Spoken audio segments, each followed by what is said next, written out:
नमो आयर्याणं नमो वज्रायाणं नमो लोये सब साहूण।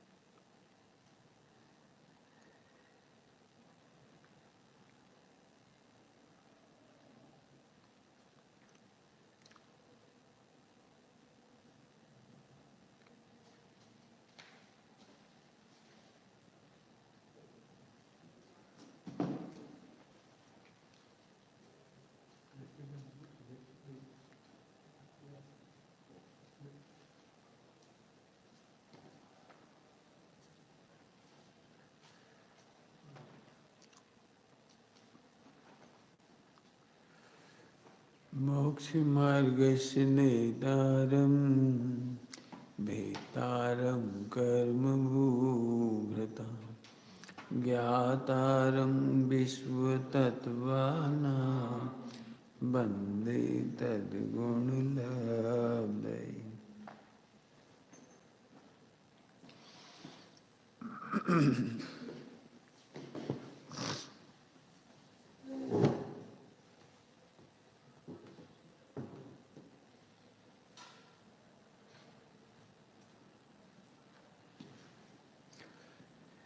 कल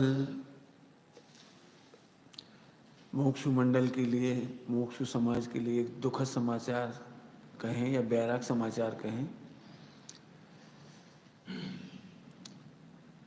संवेगी केसरी चंद जी धवल, जो अपने आप को बाद में धम्मचारी धवल बोधि, धवल बोधि लिखा है, धम्मचारी धवल बोधि, जिनका जन्म कोथली महाराष्ट्र में हुआ था। कल उनका सुबह 5:30 बजे देह विसर्जन हुआ। वे अपनी मोक्ष मार्ग के पुनीत मार्ग पर आगे बढ़ गए। लगभग 80 साल की उनकी उम्र रही, लेकिन उन्हें कोई देख के कह नहीं सकता कि 80 साल के। उनका जीवन, उनका दर्शन, सोच आज स्मरण करने का दिवस मैं अपने को सोचता हूँ। धवल जी, मैं बहुत छोटा था जब 10-12 साल का, तभी से 3 नाम बहुत फेमस चलते थे, धवल जी, अचल जी और युगल जी। और एक ब्रह्मचारी में और थे, मंगल, तो ब्रह्मचारी नहीं रहे बाद में, मंगल। ये 4 शब्द चला करते थे। तो बचपन से एक बड़ा अट्रैक्शन था जैन समाज में, धवल जी, युगल जी, लान तक। मैंने एकदम अच्छा लगता था, जानने की जिज्ञासा रहती है। मैं मुश्किल से 12-14 साल का होऊंगा, तभी विदिशा में आपका महीनों महीनों आवास रहा, प्रवास रहा, आज पधारते रहे। तो आज यदि मैं कहूँ तो मैंने अपना एक छत्र छाया खो दी, मेरा खाद पानी खो दिया मैंने। उन्होंने मुझे खाद दिया है, पानी दिया है, बाढ़ दी है, संरक्षण दिया है। मैंने उनसे बहुत कुछ पाया, क्योंकि उनकी जो सरल और सहज प्रवचन पद्धति थी, सुनी था मैं, नहीं सुनी? सुनी। सरल सहज पद्धति होने से एकदम अट्रैक्ट, बच्चों तक को अट्रैक्ट कर लेते थे। तो समझ में आते थे उनके प्रवचन, तो बचपन से उनके प्रवचन का लाभ मिला। आज ऐसे धवल जी के नाम से फेमस है, वो तो केसरी चंद जी धवल जी हमसे वियोग को प्राप्त हो गए, हम वियोग को प्राप्त हो गए। वो तो जहाँ होंगे हैं ही। आज उनका हम कृतज्ञता ज्ञापन करना चाहेंगे। उनका जन्म कोतली में 21 अगस्त 1941, मैंने आज़ादी के पहले का जन्म है। कोथली महाराष्ट्र, मोताला बुल्ढाना है ना, वहाँ पर है। इनका 7 महीने में ही जन्म हो गया था। 7 महीने में जन्म होने से एक तरह से इनका पूरा शरीर का विकास हुआ नहीं, इसीलिए इनके आंतें निकालनी पड़ी बाद में। पाचन शक्ति जैसी भी रही हो, खराब हो गई हो, निकाली गई ऑपरेशन करके। तो डॉक्टरों ने कह दिया था इनकी बचने की संभावना ही नहीं है। लेकिन माँ बाप ने यही सोच लिया था यदि ये बच्चा जीवित रहा तो धर्म के मार्ग में लगेगा तो हम लगने देंगे ऐसे। तो उन्होंने 12 साल की उम्र में ही इन्हें समर्पित कर दिया मोक्ष मार्ग में। बताऊंगा अभी धीरे धीरे सब। कल 20 नवंबर 2022 प्रातः 5:30 पर उनका अवसान हुआ। उनके पिताजी का नाम बिंद्रावन जैन, जो 1948 में गुजर गए। मैंने इनका 1941 में जन्म हुआ और 7 साल की उम्र के बाद ही इनके पिताजी अवसान को प्राप्त हो गए थे। इनके पिताजी बड़े गांधीवादी विचारधारा के और स्वतंत्रता संग्राम सेनानी थे। उस जमाना ही था वो, तो सब स्वतंत्रता संग्राम में काम करना उनका काम था। स्वाध्यायी थे और चुस्त आचरण वाली उनकी माता। उनकी माँ बहुत धार्मिक, स्वाध्यायी और चुस्त आचरण सेनानियों का पालन करने वाली। उनका नाम था श्रीमती कमल श्री जैन। उनका अवसान 1979 में अभी हुआ, मतलब अभी का मतलब अभी से भी 40 साल लगे हो गए। 79 को अवसान हुआ, 42-43 साल पहले। आप गोलाधारी समाज के शराब की मूल आमनाएं। अब मूल आमनाएं वो क्या लिखते थे वो सुनने लायक है। सबसे पहले तो मैं ये कहना चाहूँगा कि ये वर्ड टू वर्ड उनसे लिखवाया गया मैंने उनसे जांच करवाई गई, वे बोलते हैं मैंने लिखा। तो इसके जो शब्द हैं बहुत ही, जैसे मोबाइल को वे कहते थे भ्रमण ध्वनि मोबाइल को कहते थे भ्रमण ध्वनि। उन्होंने अपना मोबाइल नंबर लिखवाया है इसमें, तो भ्रमण ध्वनि के नाम से। तो उसमें मूल आमनाय को क्या कहते वो सुनो आप। श्री अरहंत शुद्ध बुद्ध जिन कय्यम बोध पोथी मार्गी इतना बड़ा नाम रखते थे अपने को। मूल आमनाय क्या थी? श्री अरहंत, अनंत भगवान के द्वारा शुद्ध बुद्ध जिन कय्यम पोथी मार्गी। मैंने तारण भाषा जो है ना उसमें से लिए गए शब्द हैं। उन्हें तारण स्वामी के प्रति भी बड़ा भक्ति भाव था, समर्पण था।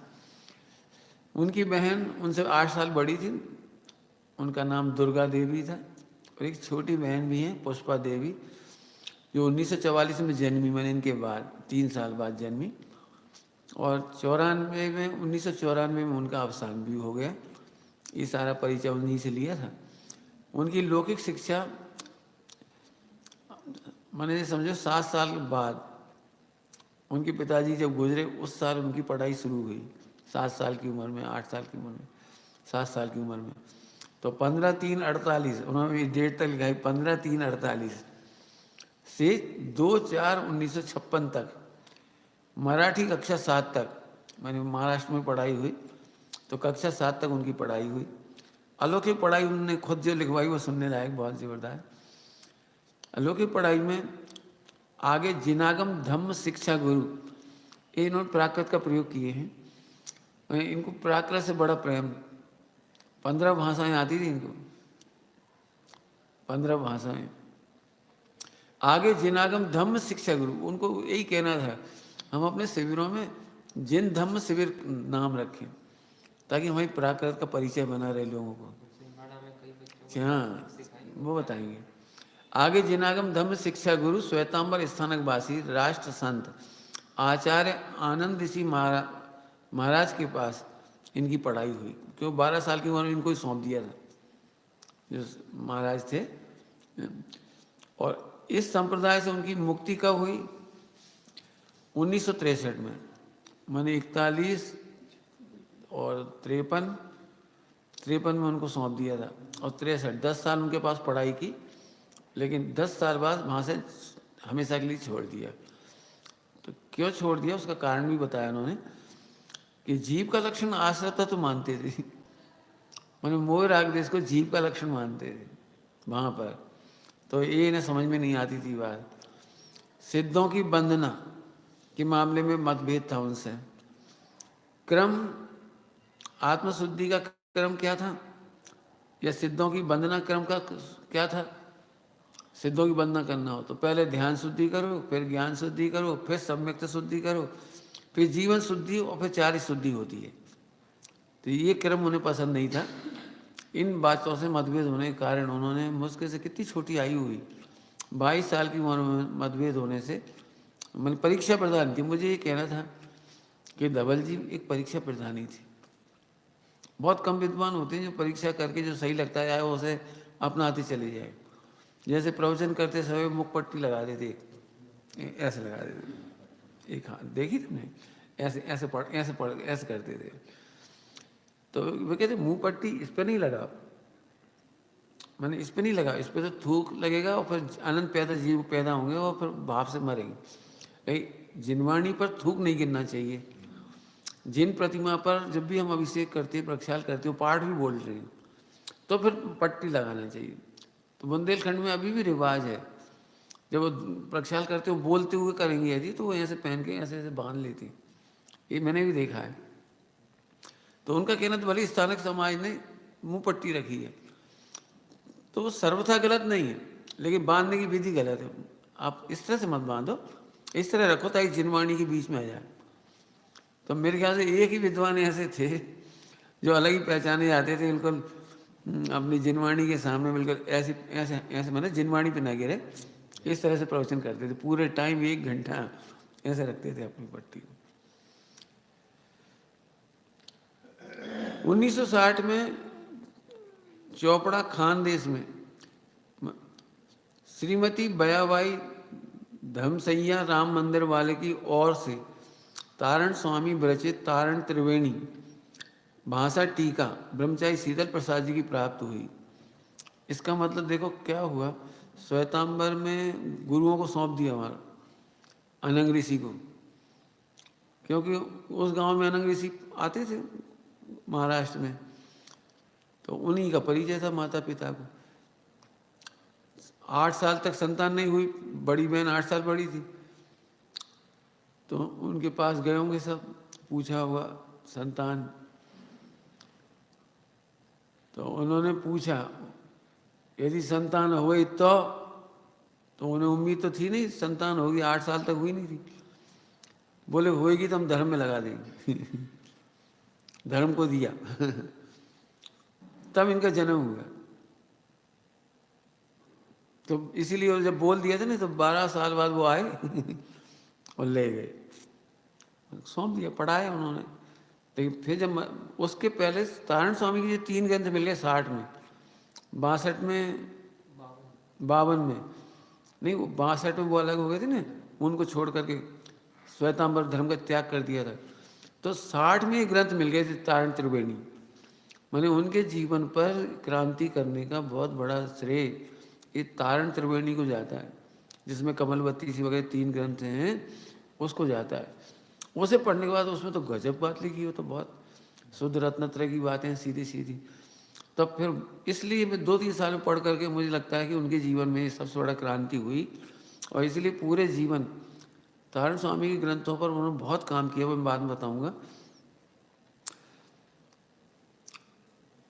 इस ग्रंथ से उनके जीवन में परिवर्तन और क्रांति हुई। भाषा ज्ञान, उन्हें मराठी तो आती ही थी, क्यों मराठी में जन्मे थे वहाँ महाराष्ट्र में। गुजराती, मारवाड़ी, हिंदी, कन्नड़, प्राकृत, अभ्रंश, पाली, मागधी और अर्धमागधी, ये सब भाषाएं वे लिख बोल लेते थे। मतलब बहुत बड़ी बात थी उनका पढ़ना लिखना बोलना, ये सब कुछ। बोली में भी बराड़ी बोल लेते थे, बुंदेली और मालवी। और जब कर्नाटक साइड गए तो कन्नड़ सीखी उन्होंने खुद ही से, तो वहाँ जाते थे तो कन्नड़ में भी बात कर लेते थे। स्वयं अपने अभ्यास से दिगंबर मूल जिनागम का स्वाध्याय किए। अध्ययन में उनके भारतीय वैदिक षट दर्शन, मैंने बहुत कम विद्वान है, अब तो ये शास्त्री करते हैं इसलिए पढ़ते हैं थोड़ी बहुत, लेकिन उन्होंने जो डेप्थ में पढ़ा, तो जो शास्त्री लोग पढ़ते हैं अपने स्मारक वगैरह में कॉलेज में, वो तो उतना पढ़ते जितना उन्हें कोर्स में मिलता है। लेकिन इनके भंडार में आप जाके देखो तो अलमारी की अलमारी भरी है, कहीं से डेप्थ वाली किताबें बने, चाहे बौद्धों की हो, वैदिकों की हो, ये सारे लाना और पढ़ना। तो भारतीय वैदिक सदर्शन, अवैदिक ग्रंथों में चारवाक, जैन एवं बौद्ध तथा अभारती सभी धम्म दर्शन, अभारती मतलब पाश्चात्य वगैरह, इस्लाम पढ़ा, ईसाई ग्रंथ भी पढ़े उन्होंने, इन सब ग्रंथों का अध्ययन किया। जब मैंने पूछा आपको कौन कौन से विद्वानों का समागम हुआ, तो मुझे बहुत जानकर अच्छा लगा। बहुत कम लोग हैं जो अपने विद्वानों को याद करते जिनसे सीखा, लेकिन उन्होंने धड़ल्ले से सारे नाम बताए कौन कौन मिले उन्हें। मैं ये कहना चाह रहा हूँ कि उनके जीवन में गुण ग्राहकता के साथ साथ कृतज्ञता थी। तो उन्होंने बड़ी आदर से सब विद्वानों के नाम लिए। आप तत्समय के समस्त मूर्धन्य विद्वानों के संपर्क में रहे और आपने सदा इसने वर्षा में स्नान किया। जैसे बाबू जुगल किशोर जी युगल कोटा, पंडित फूलचंद जी सिद्धांत शास्त्री, कैलाश चंद जी सिद्धांत शास्त्री बनारस, प्रकाश चंद जी हितैषी जी दिल्ली, डॉक्टर देवेंद्र कुमार जी नीमच, दरबारी लाल जी कोठिया बीना, मक्खन लाल जी मोरेना, नाथूराम जी शास्त्री इंदौर एवं सम गौरिया जी सागर, पन्ना लाल जी साहित्याचार सागर, और यहीं के दोनों पंडित दयाचंद जी और माणिक चंद जी, ताराचंद जी, सोनगढ़ के रामजी भाई दोषी राजकोट, खेमजी भाई बाबू भाई जी फतेहपुर, नेमीचंद जी पाटनी आगरा, डॉक्टर हुकुमचंद जी भारत जयपुर के साथ ही ब्रह्मचारी हेमराज जी ब्रह्मचारी परसराम जी इंदौर और पंडित धन्ना लाल जी ग्वालियर, ज्ञानचंद जी विदिशा, राजमल जी भोपाल, राजमल जी पवैया जी भोपाल, कारंजा के तात्या जी, धन कुमार जी भोरे, नरेंद्र भिसीकर जी। आपको इनसे यथा योग्य आज्ञानुशासन भी मिला। बहुत प्यारा हुआ शब्द है, आज्ञानुशासन मिला। कौन ऐसे शब्द इस्तेमाल करता है? आज्ञा भी मिली और अनुशासन भी मिला इतने विद्वानों का, और गुरुवत पूज्यता भी मिली। इन्होंने प्रतिमा ली नहीं, सातवीं प्रतिमा का पालन, तो सबने उनको आदर भी दिया विद्वानों ने, तो गुरुवत पूज्यता भी दी। दीक्षा अगस्त सुदी सातम 1963, सातवीं प्रतिमा संप्रदाय परिमुक्त होने के बाद सातवीं प्रतिमा ली और जिन शासन प्रभावना संपूर्ण भारत में की। रचनात्मक कार्य में, अब देखो रचनात्मक कार्य में उन्होंने कितने अच्छे शब्द का प्रयोग किया है, प्राकृत वाले, बयणधर वचनधर, ऐसे अच्छे शब्दों का प्रयोग बहुत कम कोई करता होगा। बयणधर, दिगंबर श्वेतांबर जिनागमों की खंडान्वय शैली के प्रवचनकार थे एवं धम्म शिक्षण शिविरों के प्रवर्तक। मैंने अपने शिविरों को वो कहते हैं धम्म शिक्षण शिविर। उन्होंने क्या परिश्रम किया रचनात्मक लेखन में। श्री तारण स्वामी जी के विरचित मालारोहण, पंडित पूजा, कमलबत्ती सी, श्रावकाचार, ज्ञान समुच्चय सार, उपदेश शुद्ध सार, त्रिभंगी सार, ममल पाहुड़ आदि ग्रंथों की पाठ टिप्पण सहित खंडान्वय शैली की 62 टीकाएं की, जो कतिपय कारणवश पांडुलिपि में ही हैं। उनका प्रकाशन होना समाज को अप्रतिम भेंट होगी। यदि ये इन सब का प्रकाशन हो जाए जो उन्होंने शुद्धिकरण किया है, क्योंकि पहली बार हिंदी में अनुवाद तो शीतल प्रसाद जी ब्रह्मचारी जी ने किया। उन्होंने जितनी कोशिश हो सकती है अपने हिसाब से बहुत अच्छी मेहनत की है, फिर भी उनमें कुछ अशुद्धियाँ हैं। आध्यात्मिक करण भी होना चाहिए थोड़ा। उन्होंने अपनी योग्यता और टैलेंट से तो 100% मेहनत की थी, लेकिन इसके बावजूद भी आज जो प्रचार प्रसार दिख रहा है पूरे तारण समाज में 14 ग्रंथों में से 9 ग्रंथों का, उसका पूरा श्रेय उनको है। लेकिन इसके बाद भी उन्होंने शुद्धिकरण किया है, पूरी पांडुलिपि तैयार की और खंडान्वय सहित, बहुत बड़ी बात होती खंडान्वय करना, लेकिन उनको छपना चाहिए। मैं तो आज के दिवस में यही अपेक्षा रखता हूँ कि तारण समाज में तारण वाङ्मय का यदि प्रसार करना है तो उनकी ये शैली पर निष्पक्ष भाव से विद्वानों को समाशोधन या समालोचन कर लो और छपाना चाहिए। गुरुदेव श्री से आपका मिलना 1965 में हुआ। मैं 63 में वहाँ छोड़ के आए, 1965 में गुरुदेव का मिलना हुआ। और सबसे पहले कहाँ मिला? सेमर खेड़ी। सेमर खेड़ी में गुरुदेव पधारे थे 11/4/1965 को गुरुदेव पधारे थे वहाँ। तो तारण स्वामी की तपोभूमि सेमर खेड़ी आए, जहाँ तारण समैया पंथी ब्रह्मचारी गुलाब चंद जी ललितपुर, चंपालाल जी सोहागपुर, जय कुमार शास्त्री सिंगोड़ी, अमीर चंद न्याय तीर्थ बांदा का सानिध्य मिला।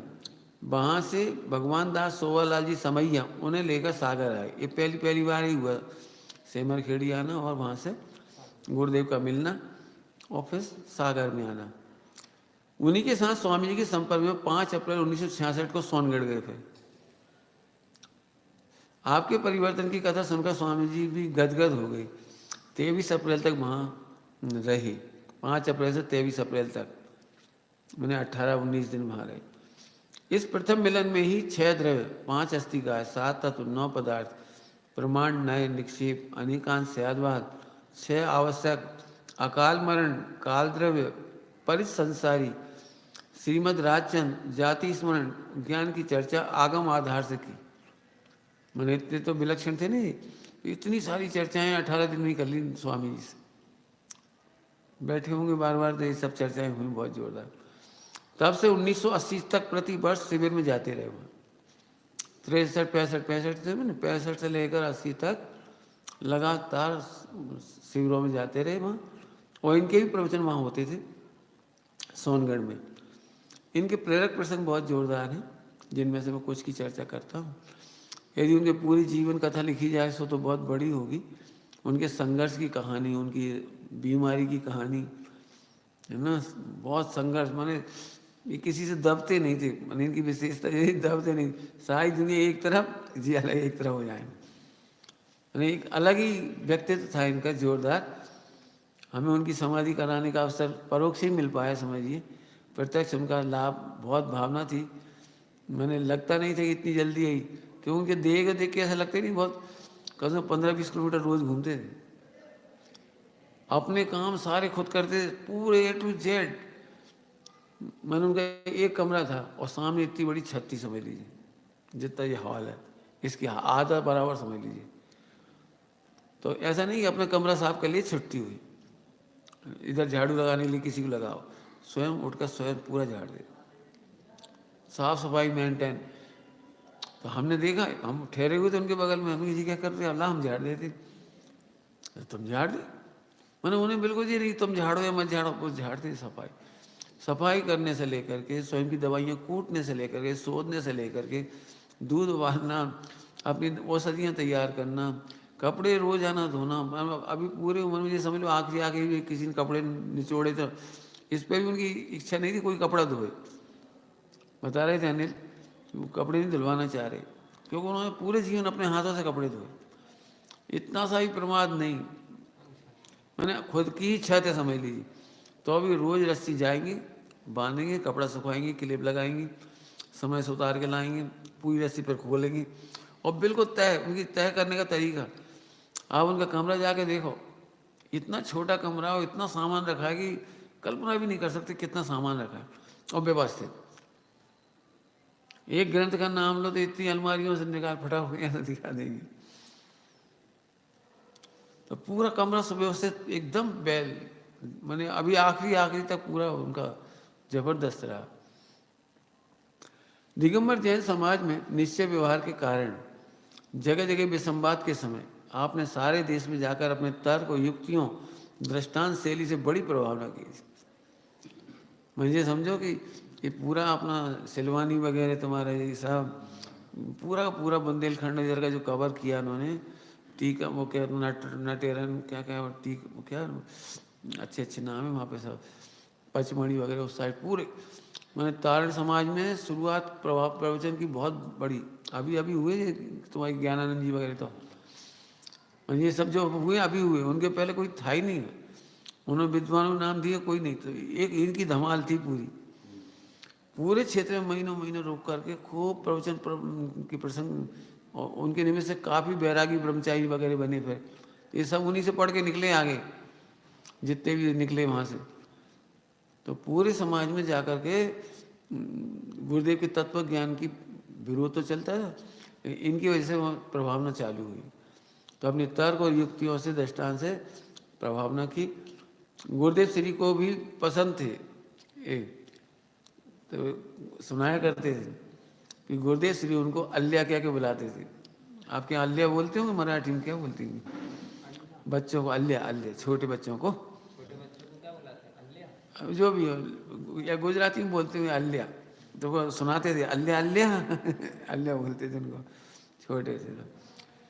युग पुरुष सतपुरुष काजी स्वामी जी के रोग के समय परिचर्या करने का सौभाग्य आपको मिला था, क्योंकि 80 तक जाते रहे ना, तो निकटवर्ती हो गए गुरुदेव के, और उनकी सेवा का भी अवसर उन्हें मिला। अनेकों बार सेवा की धवल जी ने। इंदौर दिगंबर जैन उदासीन आश्रम में 24 अक्टूबर 1983 से 7 जून 1996 तक रहे। इनको डेट लिखी हुई इनको, किस तारीख हो गई थी? 24 अक्टूबर 83 से, मैंने परिवर्तन के समझ लीजिए 20 साल बाद वहाँ पर। 8 जून 1996 से फिर छिंदवाड़ा में विराजमान। वहाँ से जब धीरे धीरे वहाँ मोक्षों का वर्चस्व नहीं रहा, उदासीन आश्रम इंदौर में, और रोज़ के विसंवाद होने लगे, तो फिर छिंदवाड़ा के अशोक जी, वैभव वगैरह, ये लोग उनको पूरा सामान लेकर अपने ले आए, और उन्हीं को फिर आखिरी अभी तक समाधि भी उन्होंने कराई। इंदौर आश्रम से ही ऐसे राजमल जी प्रज्ञा चक्षु, वे भी परेशान होने लगे थे, हैरान करते थे सब। तो खनिया धाना वाले लेके आए, और फिर समाधि उनकी मौ में हुई, सत्येंद्र ब्रह्मचारी जी वगैरह ने, और पंडित साहब के निर्देशन में, अमाइन के निर्देशनों में, वहाँ पर उनकी समाधि हो गई पिछले साल में। आपके पिताजी की पहली संतान के बाद दूसरी संतान 8 साल तक न होने से एक बार श्वेतांबर स्थानक वासी ऋषि संप्रदाय के रत्न ऋषि जी महाराज सत्संग पधारे। तब ग्राम की महिलाओं ने उन्हें निवेदन किया, गांव में ऐसे ही होता है, महिलाएं पहुंच जाती, महाराज बच्चे नहीं हो रहे तो उन्हें रुचिकर नहीं लगा। परंतु थानक में जाने के बाद, धर्म सभा के बाद उन्हें विकल्प आया। अब देखो, प्रवचन के बाद नहीं लिखते, इनकी लिखने की शैली धर्म सभा के बाद। उन्हें विकल्प आया और उन्होंने चर्चा की, यदि संतान हुई तो उनके पिताजी ने कहा, जो भी होगा वह आपको भेंट दिया। अतः 12 वर्ष की उम्र में नानी एवं माताजी ने आपको संघ में पहुंचा दिया। समझ में आया क्या क्या समझ? पिताजी तो एक्सपायरी हो गई इनके 3-5-7 साल बाद। तो 12 साल की उम्र में नानी और मम्मी थी। बहुत ही ईमानदारी की बात है कि जाके उनको संघ में सौंप दिया। आपने अनेकों श्वेतांबर दिगंबर साधु साध्वियों को अध्ययन कराया, अनेकों, बहुत जाते थे पढ़ाने के लिए सब जगह। स्थानीय बच्चों को भी बड़ी लगन से पढ़ाया। मैंने जो छिंदवाड़ा के बच्चे हैं, उन्होंने काफ़ी युवाओं ने लाभ लिया उनका। सबसे बढ़िया उनकी एक विशेषता थी, बालक बस सरल, हास्य प्रिय, मैंने हंसी मजाक बहुत, मैंने आप उनके सामने बिना हंसे मजाक के रह ही नहीं सकते। उन्हें एकदम है ही, उनका नेचर ही ऐसा, बिल्कुल बातें खूब करते थे, और इससे उनके जीवन में कभी डिप्रेशन, वैसा हताशा नहीं रही। खूब हंसना बोलना, बिल्कुल खुल कर। तो निष्कपट व्यवहार के लिए जाने जाते थे। मेघा बहुत तीव्र होने से, 15 भाषाओं पर अधिकार होने से सारे भारत में प्रवचन प्रवाह सहज है, सहज ही हो गया उनका। वो स्त्रीकरण करने में चौकस रहते थे बहुत, कभी विद्वानों के लड़ाई झगड़े नहीं फैलाए उन्होंने। उपवन और स्त्रीकरण करने चौकस थे। पैनी निगाह थी, मैंने बहुत तेज बुद्धि थी, जो आपको भाषा से झट पकड़ लेंगे आप कहना क्या चाह रहे। संस्कृति के खिलाफ कोई कार्य सख्ती से नापसंद। मैंने ये समझो, यदि वो शिविर में आ गए, मान लो जयपुर आए या जयपुर वाले शिविर में आए और वहाँ कोई बात गलत लगी, पहले तो वैसे कह देगी, अलग से। नहीं मानोगे तो भरी सभा में कहे बिना नहीं रही। उन्हें उनकी ये बहुत ही बिल्कुल भरी सभा में समाज की, परिवार की किसी की गलती हो, यदि यदि नहीं सुधारोगे आप, पहले अकेले में कह देंगे। जैसे एक बात के लिए बहुत जाने जाते हैं, सबको अच्छी तरह से याद है हिंदुस्तान में, जैसे उनके दिमाग में चढ़ गई कि काले कपड़े नहीं पहनना, चढ़ गई बस, कृष्ण एशिया के कपड़े मत पहनो, काले परिणाम के कपड़े मत पहनो, उन्होंने लाख समझा दिया। इसके बाद कोई पहन के आया तो चाहे वो महिला हो चाहे पुरुष हो, उसकी खैर नहीं मैंने भरी सभा में बिल्कुल भरी सभा में जाओ निकल जाओ, बंद कर दो, आना मत, कपड़े बदल के आओ जाओ। मैंने तो काले कपड़े पे चाहे कोई काला पैंट भी पहने आए ना तो अभी ऐसा बहुत प्रसंग घटे, बात बात में घटे। पहले तो मुझे याद नहीं, क्योंकि मैं तो उन्हें 75 से सुन रहा हूँ, लगभग 75 में, 89 में, फिर 85 बाद भोपाल में 10 साल, विदिशा में, है ना, खूब सुना उनको। तो ये आखिरी में बहुत ऐसा हुआ, मैंने जो उनके दिमाग में था कि ऐसे होना चाहिए, मैंने ऐसे ही होना चाहिए। अपना कार्य करने में स्वावलंबी, अल्पायु में ही प्रवचन करने का अवसर मिल गया था। बहुत छोटी उम्र में गांव में प्रवचन प्रारंभ कर दिए थे, 12 साल की उम्र में। अब पहले ज़माने में लोग पढ़े लिखे नहीं होते थे गांव में, तो गीता के प्रवचन और नाटक में बहुत भाग लिया, बता रहे थे नाटक बहुत किए उन्होंने गाँव में। पहले नाटक बहुत होते थे, रामलीलाएँ बहुत होती थी, तो उन्होंने बहुत पार्ट लिया, हनुमान जी बन जाते थे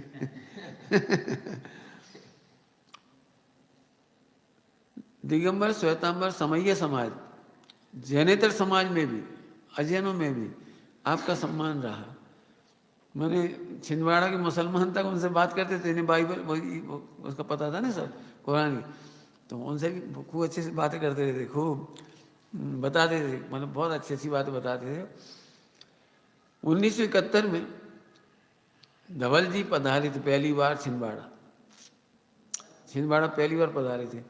उनके माध्यम से ही भाभी जी चलाती थी पहले, कुसुम भाभी जी, जो उनका बहुत बड़ा रोल है वहाँ पर। लेकिन ये लोग डरते थे, महिलाओं की सभा में कैसे जाएं, 60-70 महिलाएं बैठती थी, अभी इनको हिम्मत नहीं पड़ती थी। लेकिन 1971 में पहली बार धवल जी पधारे, तो उनके माध्यम से प्रवचन प्रारंभ हुए। तो अशोक वैभव और ये क्या नाम है, चित्ररंजन जी, सतीश जी, विमल जी, तभी से जुड़े। और फिर दिगंबर मंदिर में आने लगी, पहले मंदिर में नहीं आते थे दिगंबर मंदिर, इनके बाद हिम्मत बढ़ी आने की, 1971 के बाद मंदिर में आने लगे। तो इस तरह से बहुत सारे युवा उसके बाद जुड़े सारे। मैंने महिलाएं तो बहन जी से जुड़ गई थी, भाभी जी से, और ये जुड़े इनसे। छिंदवाड़ा की एक घटना मेरे सामने की जो मैंने लिखी संस्मरण में, एक व्यक्ति के बारे में पता लग गया कि ये दारू पीता है, जैन होकर के भी, इससे बात मत करना, ये बहुत नशे में रहता है शाम का समय था, 4-6 लोग समाज के आए, वो धर्मशाला का विवाद था, धर्मशाला विवाद का मामला था कुछ, है ना, सब आए तो बात बिल्कुल हंस के बात कर रहे, बिल्कुल सरलता है। और फिर क्यों, मैंने सुना तू दारू पीता है तू दारू पीता है। अब वो जा रहा है, पहली बार तो मिला था वो सक पका जाती, अरे तू क्या पिएगा, मैं पीता हूँ, तू तो सुबह पीता है, शाम को उधर जाती, इतनी कच्ची शराब पीता है तू, मैंने तो मोह महामत पी रखा है और मैं नहीं कहा को तीर्थंकरों ने तक अनाधिकाल से वही मोह महामत पी रखी थी, तेरी क्या बात है मेरी क्या बात है। अरे वो नशा कभी उतरता ही नहीं है, ये नशा तो सुबह पीता है शाम को उतर जाता है, शाम को पीता है सुबह उतर जाता है। मैंने उसको वो बात भी कह दी और हंसी मजाक भी हो गई उससे, है ना। साहित्य प्रेमी थे, हमेशा अच्छी पुस्तकें खरीदना पढ़ना उनकी अद्भुत हॉबी थी। उनके कक्ष में अच्छी खासी लाइब्रेरी है, मैं वैसे उसका लाभ लेना चाहूँगा। वे सप्रमाण इतिहास की याद आती है, आप उनसे बात करो, एक तो याददाश्त बहुत, तो एक मैंने आपके क्या नाम है महाराष्ट्र में इतिहास है बहुत बड़ा, वहाँ एक संप्रदाय है बहुत अच्छा, मैं ये भूल रहा हूँ अभी, मुसलमानों में हैं, वही मुसलमान काले कपड़े पहनते भी लोग, काले कपड़े, अभी बताता हूँ मैं आपको। तो काले कपड़े पहनते हैं। उनका इतिहास यह है कि वो दिगंबर जैन थे, और वो मुसलमानों के भय से वो कोई प्रतिमाएं तोड़ ना दे, नष्ट ना कर दे, तो उन लोगों ने अपनी प्रतिमाएं दीवार में छाप दी, दीवारों में। तो तो वे लोग क्या करते थे, अब 10 लक्षण पर्व वगैरह है ना, अष्टमी चौदस, तो दीवार की साइड हाथ जोड़कर पूजा करते थे उनके बुजुर्ग लोग। मालूम है भगवान ही विराजमान है, तो वो ऐसे करते थे पूजा। तो उनकी वो पद्धति आज तक चल रही हो गांव में। 10 लक्षण पर्व, अष्टमी चौदस वगैरह, वो वहीं पे रात्रि भोजन नहीं करना, आलू नहीं खाना, अवक्ष नहीं खाना, ये वो पद्धति बहुत समय तक चली रही उनकी, मुसलमानों में भी। हाँ, एक समाज है पूरी, जो भी है, तो इतिहास है ये उसका। तो अब पीढ़ियाँ बदल गई, पीढ़ियाँ। इन मुसलमानों से धंधे भी अलग है उनके। हाँ, धंधे भी अलग है उनके मुसलमानों से। और काले कपड़े इसीलिए पहनते हैं कि वो शौक के प्रतीक, हमारा मूल धर्म छूट गया, उसके शौक के प्रतीक में काले कपड़े पहनते हैं। तो उन्होंने पूरा इतिहास सुनाया उसका। तो वो उन्होंने मकान बेच दिया, अपनी झोंपड़ी बेच दी, झोंपड़ी। तो जब फिर से बनाना था ना, दीवारें गिराई तो उनमें प्रतिमाएं निकली, तब पता लगा कि इनका इतिहास क्या है, ये क्यों दीवार की साइड सिर करके नमस्कार करते थे, क्यों पूजा करते थे। ये नमाज नहीं करते थे, वे भगवान की ही पूजा करते थे, लेकिन बैठते ऐसे थे जैसे सबको लगे ये नमाज कर रहे, और सामने प्रतिमाएं होती थी। ये तो बिलेरी वगैरह में, पुष्पवती, वो वहाँ कटनी के पास, वहाँ सैकड़ों प्रतिमाएं निकली वहाँ पे, दिगंबर प्रतिमाएं। बालक व चंचल स्वभाव था, उन्हें सदा युवा सिद्ध करता था, मतलब बुजुर्ग नहीं लगे हुए, कोई कह नहीं सकता था उन्हें देख के ये वयोवृद्ध हैं, इतने बढ़िया उनका स्वभाव था। मेरे से जब बात होती थी तो अक्सर वे ऐसे ही कहते थे, अपने आप को ढूंढिया कहलाना वे अच्छा मानते थे। ढूंढिए समझे, एक संप्रदाय होता है श्वेतांबरों में, ढूंढिए माने अच्छी बातें ढूंढो। उनका वो अर्थ नहीं था, जो ढूंढिया नहीं अर्थ है उनका, कहला ढूंढिया तो सभी लोग हैं, माने ढूंढिया शब्द तो चलता तो वह है, लेकिन इन्होंने अपने यहाँ प्रयोग किया कि मैं तो अच्छे अच्छे गुणों को ढूंढता हूँ, सही बातों को ढूंढता हूँ, सही संस्कृति को ढूंढता हूँ, सही इतिहास को ढूंढता हूँ। अपने आप को ढूंढिया कहलाना उन्हें अच्छा मानते थे। वे शोध खोज पर विश्वास रखते थे, इसीलिए कभी किसी पंथ पर सर्वथा समर्पित नहीं दिखे, सर्वथा समर्पित नहीं दिखे, ये सही है, जहाँ जहाँ अच्छा लगता है वो सबकी बात कर रहे हैं। इससे समाज में उनका विरोध भी बना रहता था इसलिए विरोध बना रहता था उनका। सभी विद्वानों, क्योंकि अभी आज दुख इस बात का है कि एक पुराने माने विद्वान थे स्वामी जी के पहले भी और बाद में भी, एक एक करके अब सितारे अस्त हो रहे हैं। अब आज देखा जाए तो कितने सितारे बचे, युगल जी नहीं रहे, उत्तम चंद जी नहीं रहे, बड़े दादा नहीं रहे, बहुत सारे, मेरे नाम लूँगा तो बहुत सारे, जितने अभी नाम पढ़ के सुनाए उनमें से नहीं रहे, बहुत सारे नाम पढ़ के सुनाए वे भी नहीं रहे, पंडित ज्ञानचंद जी, मैंने बहुत सारे, बाबू भाई जी। मैंने, मैं अपनी ओर से देखूँ ना तो हमने हरा भरा संसार देखा, स्वर्णिम सोनगढ़ का समय में मेरा जन्म हुआ ना, तो बहुत 63 से लेकर अभी तक बहुत विद्वानों देखा। तो आज मैं अपने हिसाब से कहूँ तो मुझे एक और मेरा बहुत बड़ा सितारा हमारे लिए अस्त हो गया। आप लोगों के लिए तो अब नई पीढ़ी मिलेगी, लेकिन हमें जो पुरानी पीढ़ी मिलती थी वो। तो आपकी एक बहुत अच्छी बात थी, आप सारे विद्वानों समाज के मार्गदर्शक थे, उन्हें कभी उनसे जेलसी नहीं, उन्हें आगे बढ़ाना, उनका समर्थन करना, उनकी गलतियां दूर करना। यदि मेरी भी कोई गलती पता लग जाती मैं पूछते, इधर आओ, क्यों तुम्हारे बारे में हमने क्या सोचा सुना, मैंने ऐसे कहते बिल्कुल, यदि कोई गलती बात है तो बिल्कुल बताना, उस माँ को समझाना पूरी बात। मैं ब्रह्मचारियों के रक्षक थे, बहुत अनेकों बार संकटों में आपने समझौते कराए समाज में, समन्वय एवं बुद्धि के धनी होने से समाज में आपका बड़ा आदर रहा। मैंने जब पहली बार देखा था उस समय की दृश्य मुझे याद आता है, तभी कुर्ता पजामा पहनते थे, पहले तो घरों में ही भोजन कर लेते थे, फिर बाद में अपनी एक लकड़ी का पात्र, श्वेतांबर जैसे एक पात्र लेके जाते थे, उसी में खाते थे मैंने कहा जो अच्छी चीज़ होती है वो करते थे। तो हमने पूछा ये क्यों करते आप, ये तो श्वेतांबर में, बोले श्वेतांबर श्वेतांबर की जाने, लेकिन सही है ये, लकड़ी शुद्ध होती है। और अभी मैं भोजन करके आता हूँ, 2 घंटे बाद बर्तन मांजती, जैसे सबसे पहले ये करेंगी, फिर बच्चे करेंगे, पुरुष लोग करेंगे, फिर महिलाएं खाएंगी, 12-2 बजे बर्तन मांजेंगी। उसमें अनंत जी पड़ जाती है।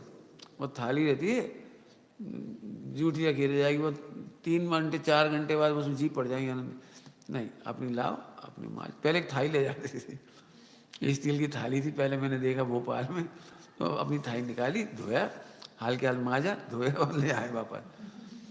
ये थाली वाली पद्धति तो जैन समाज में पहले ही प्रचलित थी।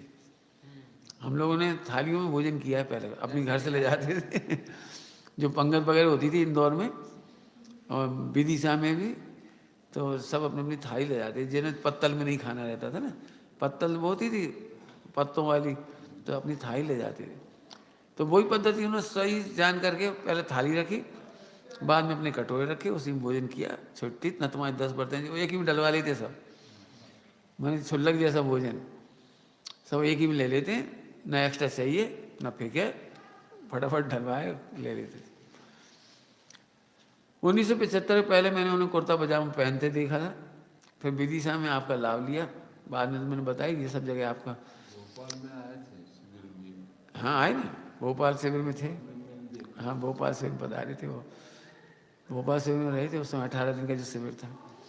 छोटे छोटे बच्चों को खरगोश पिल्ला कह के पुकारते थे, अर्थात बात्सल्य का लाभ सभी को मिलता था छोटे छोटे बच्चे वगैरह खूब बोलते थे मैंने बहुत सारी बातें थी। अनेकों लोगों की समाधि कराने में आप आगे रहे।